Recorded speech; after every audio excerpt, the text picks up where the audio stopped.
And in the meantime, you've got married, had a baby. Yeah. Tell us about your husband. Sure. And how you met, and also the fact he's, I think, 32 years older than you, which is unusual. But it is.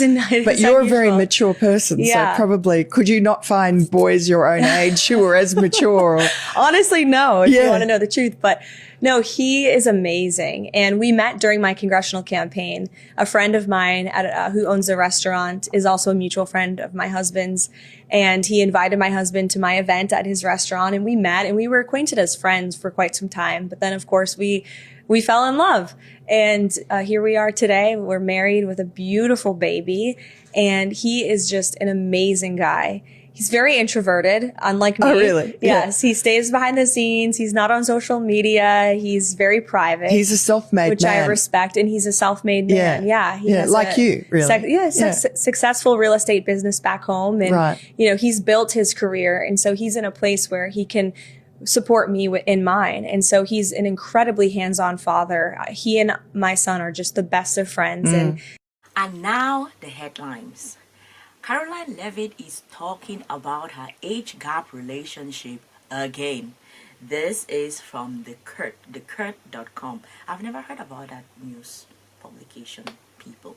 Anyhow, the next one we have Karoline Leavitt admits 32-year age gap with husband Nicholas Riccio is very unusual. This is from The Independent in the UK, because it says the independent.uk, so I assume they are from the UK.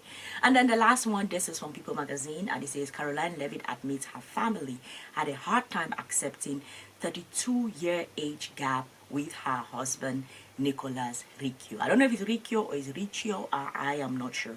If I'm pronouncing that wrongly, I apologize for this. And I have thoughts, so let us get right into it. First off, thank you so much for being here. My name is Sylvie, and I'm a startup founder and content creator. Some of you may have known me from the scholarships video that I've been doing, but that has morphed now into an entire startup by itself with a team behind it. So definitely go and follow us on LinkedIn and support us as much as possible.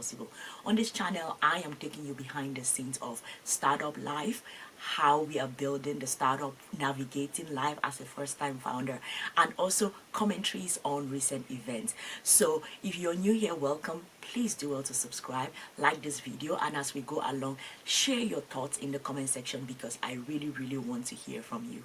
We are going to start this by me putting out my biases there. So we are going to do a game. Put a finger down if you do not mind dating older men. Put a finger down if you have ever dated men that are way older than you. Put a finger down if you prefer dating older men. Put a finger down if you think 32-year age gap is kind of a lot. So I am starting this by telling you all my biases about this. And number one, I'll give you all my thought process about why I date older men. But the 2 years gap, okay, I think we can have a conversation about the 32-year gap. So this is my thought process. I have dated, when I was much younger, I've dated men that were like almost my age. And I got out of those relationships feeling a sense of I was way mature than all of them. Like I was like this in my 20s thinking about the future of the country, the political stability of the country, and trying to foresee like in 5, 10, 15, 20 years, where is the country at? Are we going to have democratic elections? Will there be some sort of a change of power? And will this be a suitable place in order to raise a family? This was me thinking about this when I was in my 20s. And I remember having the conversation with my boyfriend at the time, and I was telling him that I do not see a change of political power happening in our country anytime soon. And I was right about that, because guess what? I'm originally from Cameroon. Our president, 92-year-old, he is one of the oldest presidents. I think the oldest president in the whole world. He just won his 8th term. And I always say that one of the things about a country that it should do for its young people is to give them hope. And most times, of course, democracies around the world are not perfect at all, but that idea of a country being able to give you hope is something you can hold on to. Hope is the reason why when I was studying at the university in Japan, all of my classmates from Rwanda graduated and went back to Rwanda in order to build businesses, in order to work in their country, because that country gave them hope. Hope is the only thing that you provide for young people. And I was telling my boyfriend as a 20-year-old that I do not see power changing hands anytime. There is a phrase in my country in French that says le président mort au pouvoir.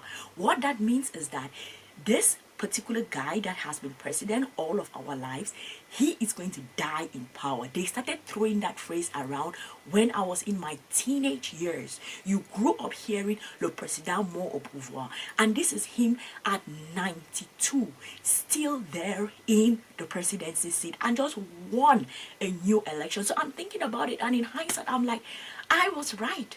He was wrong, because he was like, oh, it's going to get better, the country is going to, and I was like, I do not see that happening. And the reason why I say that, I'm sure some of you will be like, wait, what has that got to do with the age gap? But we were in our young 20s, but I could already see the future of, or I could get a sense about how is this future going to look like.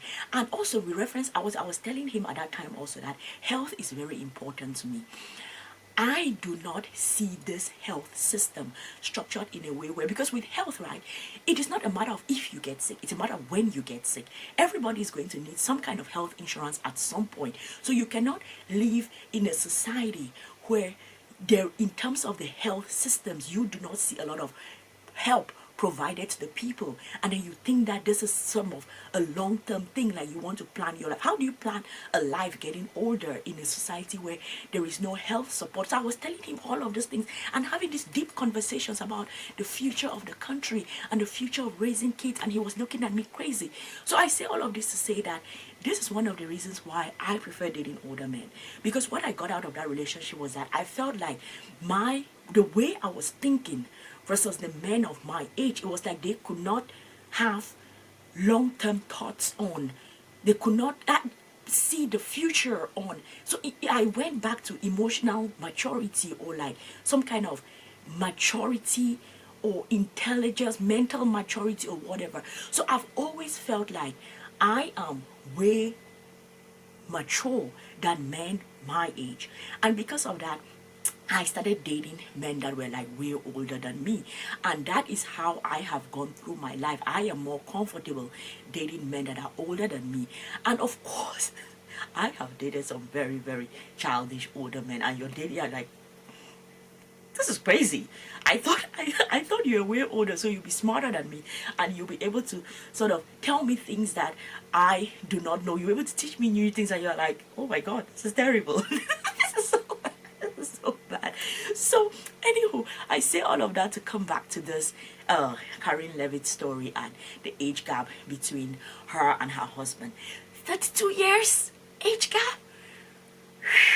That is a difficult one. But what I'm going to say is, I did a bit of research about this, like psychologically, like what are the things that make relationships last, and is 32-year-old age gap, like, is it too much? Like, is, because I date older men, but from my perspective, I think 32-year age gap is kind of a lot. Like, you were a baby when this man was already probably in relationships with people. Like, people in their 30s are in their third, fourth relationship. So you were a baby when that was happening. So I kind of feel like the age gap is a little bit too much. Y'all let me know in the comment section, like, what do you think? Do you think it's too much and whatever? But let's get into the psychology of how these things happen or whatever. So the first thing is that age alone does not predict compatibility. Life stages do, which is the reason why I think the age gap can be really, really, if it's too wide, it becomes a problem. Because if you are dating, let's say if you're a millennial, right, and you're dating someone that is a boomer, the problems that they are having, those people are talking about Alzheimer's and care homes and about their wills and their kids and their grandkids. Like, the things that they worry about are very different from the things that a millennial is worrying about, right? So it's like, if there is that huge difference, in terms of life stages and life problems, how do you find compatibility? Like, what do you all talk about? Someone is talking about my will, this child can get this, and then you're talking about, oh, I actually want to have my first child. It feels like it is very far apart. So in terms of the things that y'all can do together, do y'all even have like the same interest? Like the conversation, it feels very, very far apart to me. That is why. And then there is also the idea of large age gaps intensify power imbalance. And one of the reasons why I've dated, give and take, powerful men, kinda, sort of. I'm not going to get into the details of that. And I've actually been in relationships where there is really, really, number one, I'm dating someone that's older than me. Number two, they are really, really well accomplished and sort of at the top of their game in their industry, and there is a power imbalance. I think the reason why, because most of the time when I was dating this older man, I was doing my PhD, so I was about to be a doctor. So it was also that sense of she's smart, she knows what she's talking about, she has things that she can share into conversations, and I'm not a quiet person at all, and I'm not someone who is going to sit there and not have an opinion about things that I think I should have an opinion with. I am going to open my mouth and say whatever it is that I want to say, and if I disagree, I'm going to definitely make sure you know that I disagree. But also, it is also that sense of, if there is a huge gap in terms of age difference, the power. But also at that time I was a student, right? I was a student, I'm a broke student, still trying to figure life out. And these people are like extremely well accomplished. They have a home, they are comfortable, right? So it is that sense of, financially, of course, there's the power imbalance. But now in terms of mental development or whatever, I thought I could hold my own in those conversations. But at the same time, it's like, if someone cannot hold their own in those conversations, and then if they are not mentally mature enough or educationally mature enough to have these deep conversations, and also they are not financially, so that the gap becomes way wider. It is not just a financial imbalance. I was a student, broke. These people are well accomplished, wealthy, and then now it's like, if that gap is financial and then also emotional and then also educational, then I think it becomes a problem. But I think if it is just a financial balance, you can sort of, it's still okay, you can do with that. And then this is like, what is the age gap that is allowed, right? I read they said like 0 to 10 year difference, it is still okay. 10 to 15, it starts becoming a problem. 15 to 20 to 30, that is something that you really, really have to be certain about compatibility. You all really need to have a ton of conversations. You really need to be sure. Like, you need to do a ton of more background checks to get to the point where you are comfortable dating someone that is like 30, 20 years older than you, because it really, really becomes a wide gap. But if it's like 0 to 10 years, even to 0 to like maybe till like 15 years, it is still okay. But post that, then it starts becoming a problem, right? And then we go to the next one, family. Family, sometimes it really becomes an issue when you're dating someone older, because family sort of starts feeling like, oh my goodness, we do not think this is a good idea. The person was born when you were still a baby. Does he like young girls? Like, is there some predatory things going on in here? And people can sort of suspecting that person as the person like kids or whatever. Like, how do you raise your kid with this person who likes younger people? So people really become suspicious of what is the motivation of this older person liking this way younger girls, and that can take its toll on the relationship. And at some point you can even start doubting yourself, because you do not like your partner every day. You all fight, there are issues that come up. At some point you can start doubting, like, do you really like me for me, or are you this kind of a person who sort of likes kids? Like, what am I getting myself into? Is this a safe zone? Like, what is this place? So I think it can also take a toll on the relationship. You can have some kind of social stigma that can sort of affect your relationship. But at the end of the day, I think that mutual sharing, sort of mutual interest, mutual support, mutual, like, how, to what extent are your sort of mutual in terms of what you agree on, values, things that you want to do, where you're headed, the future of what you all want to build. If there are some mutual things there, I think that it can work out. So y'all let me know in the comment section, what do y'all think? What do y'all think about younger girls who date older men? Be nice.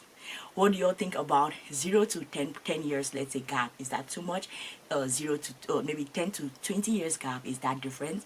Is that too much? Or like, and then maybe 30-year gap, like, do you think that that is too much? Do you date older men? Do you like dating younger girls? Like, how does that work for you? What are your preferences? Do you think that 30 years is like doing too much? Y'all let me know your thoughts in the comment section. I am going to see you all in the next one. Peace.